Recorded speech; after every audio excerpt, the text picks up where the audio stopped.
मोनक बर्फीला गुफा आजुक यह कविता अछि। सुनी आगा। मोनक भीतर अनेक बर्फीला गुफा सब अछि, बर्फ जकाँ कठोर, निर्विकार, भावहीन।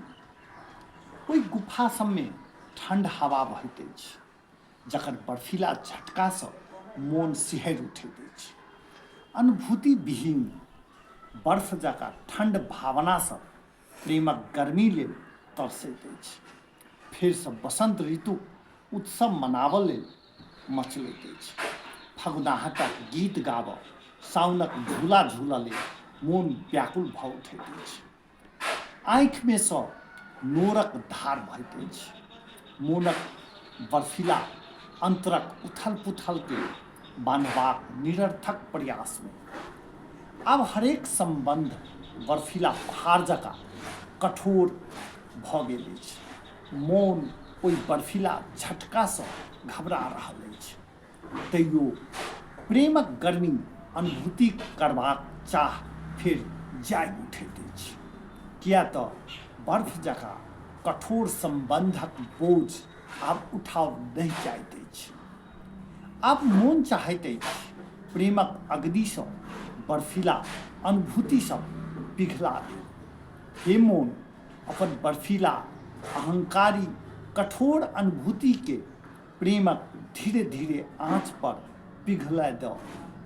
फेरसँ ई बर्फीला मोन प्रेमक गरम श्वासक कोमल गर्माहट महसूस करय दऽ, जाहिसँ एक बेर फेर मोनक बर्फीला गुफा सब प्रेमक गरम हवासँ टकरा जाय। आ फेर बर्फीला अहंकारी चट्टान सब प्रेमक गर्मी पाबि मोनक भावनाक अथाह सागरमे समाहित भऽ जाय। तखन नहि मोनमे कठोर बर्फीला गुफा रहत, नहि दूरी, नहि अहंकार, नहि बर्फ जकाँ ठंड संबंध। मोनक गहीर गुफा सबमे मात्र भावनाक गर्मी बैसल रहत। आ तखन मोन बुझैत अछि प्रेम कोनो बाहरी ऋतु नहि, ई तऽ भीतर निरंतर जरैत एकटा धीर मोन आगि अछि, जे बर्फ पिघलाबैत अछि तऽ हल्ला नहि करैत, मात्र सहैत अछि। आ सहनशीलतामे सबसँ पहिने अहंकार गलैत अछि।